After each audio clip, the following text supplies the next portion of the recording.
Hello guys, nandito na naman ako at syempre good morning dito at good evening dyan. Mali pala, good evening dito at good morning dyan. Gabi na nga pala rito, umaga dyan. Eto guys, pag-usapan natin at mukhang kawaawa naman itong si Meow Meow. Alam nyo ba kung bakit guys? Eto, iniwanan na siya ng kanyang kapwa mga didilis. Mukhang si Meow Meow ay tinalikuran na ng kapwa niya mga didilis. At ito ang aking ipapaliwanag. Alam nyo guys, sa mga pangyayari ngayon, si Meow Meow tila baga nalulungkot at nag-iisa. At walang kasama. Di malaman saan tutungo. Tuwing umuulan.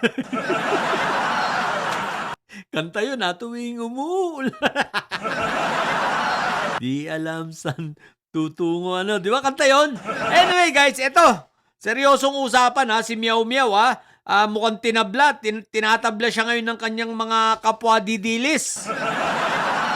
No, yung mga bumaback up sa kanya nung una mukhang wala lahat ngayon Siguro tukoy nyo na at alam nyo na ang aking pinupunto at ano ang aking sinasabi. Okay, simplehan na natin Eto, alam nyo ba guys, na itong si Meow Meow, nakakaranas siguro ngayon ng depresyon. Bagamat maingay lang siya sa social media pero in reality, nadidepress na ito at natataranta na. Saan siya natataranta? Sa pagkakademanda sa kanya ni Enrique Razon. At eto kung sakasakaling matatalo siya ron nasa 100 milyon ang ibabayad niya kay Razon bukod sa kulong na simula 6 hanggang 12 taon. May tsansa ng 12 years. Shoot siya sa balde rito kay Enrique Razon. Pero eto yon guys Siyempre, malungkot ka na ikaw ay nadidepress ka na at ikaw nape-pressure na sa demanda sa'yo, sa sitwasyon ni Meow Meow sa demanda sa'yo, tapos wala siyang moral support na nakukuha. Wala man lang nagpapalakas sa kanya at tumatapik sa kanyang likod at nagsasabi ngayon na, Meow Meow, kaya mo yan. Hindi ba kayo nagtataka guys? Di ba yung mga didilis at lalo itong mga vloggers na didilis, pati nga itong si Binibini Baklang Hari at kung sino-sino pa dyan, di ba? Talagang yung mga yan sumusuporta kay Meow Meow. Tsaka yung ilang kongresista, maingay yan kapag si Meow Meow ay nagsalita at naglabas ng kung ano-ano, ng mga kwentong mga kanto.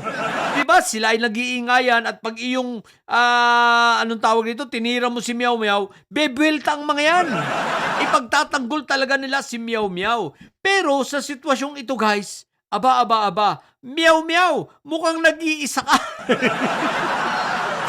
Ano po ang tinutukoy ko nag-iisa siya? Hindi nyo ba napansin? Walang sumusuporta sa kanya nung malaman nitong mga didilis na ang nagdemanda ay si Razon. Si Enrique Razon. Aba, tahimik ang lahat. Aba, mga didilis, mga vloggers ng didilis, baka gusto nyo tirahin si Enrique Razon. Sabihin ninyo sabihin ninyo yung political pressure yan. Sabihin nyo, patotohanan ninyo. Di ba, back-upan ninyo lahat ng sinabi ni Meow Meow patungkol kay Enrique Razon. Na si Enrique Razon, kesyo itong nagpopondo at itong number 1 corrupt, no? At ito ang nagsusuhol sa mga congressman. Suportahan nyo. Bakit hindi nyo sinuportahan yung sinabi na ito ni Meow Meow? Tapos ngayon, nung dinimanda, tahimik kayong lahat. Aba, wag ganyan. Masyado naman ninyong pinapakita na kapag hindi kayo, kumbaga kapag alanganin kayo, iiwanan nyo sa ere si Meow Meow. Anong klaseng katraidoran yan? Bagamat kilala na kayo bilang mga traidor, didilis nga, di ba? May didilis bang hindi traidor? Natural, wala. Pero wag nyo na masyadong dito, obvious na obvious, wag nyo na ipakita masyado. Tama na yung pasikretong pagtatraidor nyo lang. Ito talagang kitang-kita Isipin ninyo, tahimik lahat kayo. Hindi nyo sinusuportahan si Meow Meow.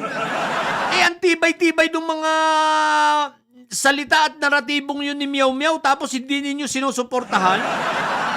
Eh di ba galit dapat kayo ngayon kay Enrique Rason? Eh ba't hindi kayo makagalit? Takot yarn? Oh, binibinibak lang hari. Eh di ba pinagmamalaki mo si Meow Meow? Eh dinimanda ngayon ni Enrique Rason, oh.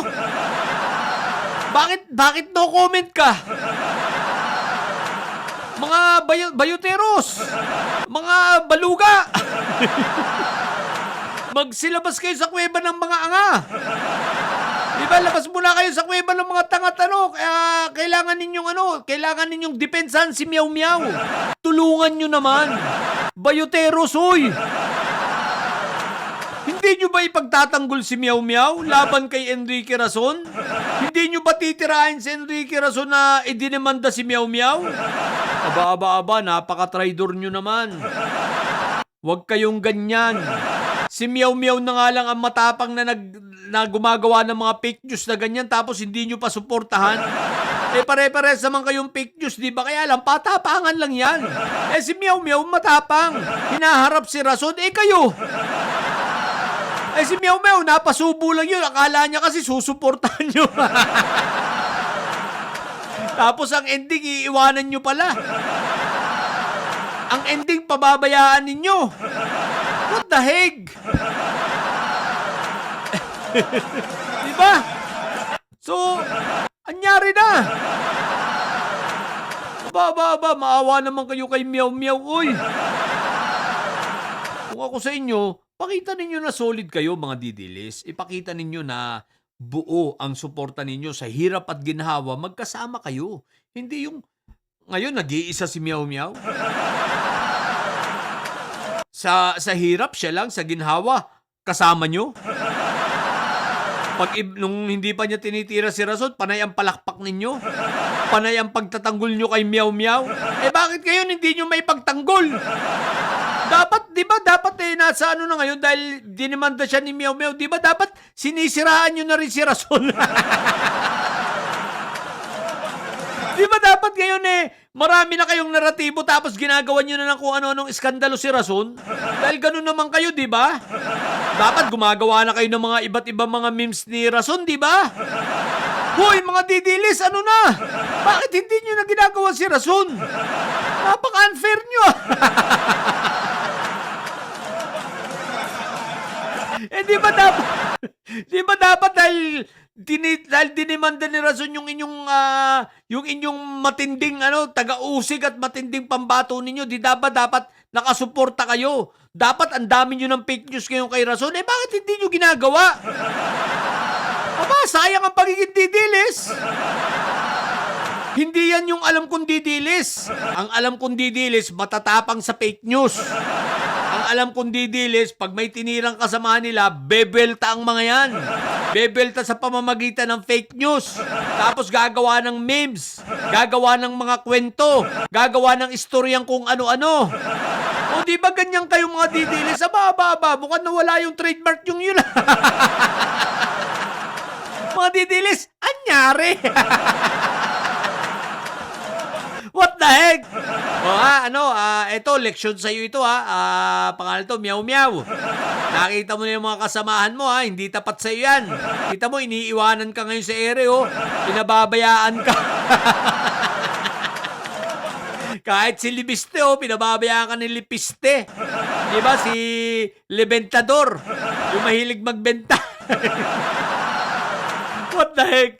So, yun lang. Mga traidor na didilis, maawa kayo kay Meow Meow. What the heck? Sa mga bobong didilis dyan at may sayad, ang tatay nyo ay karton. Kaya manatili kayo may sayad sapagkat ang may sayad ay laging high blood. Bye!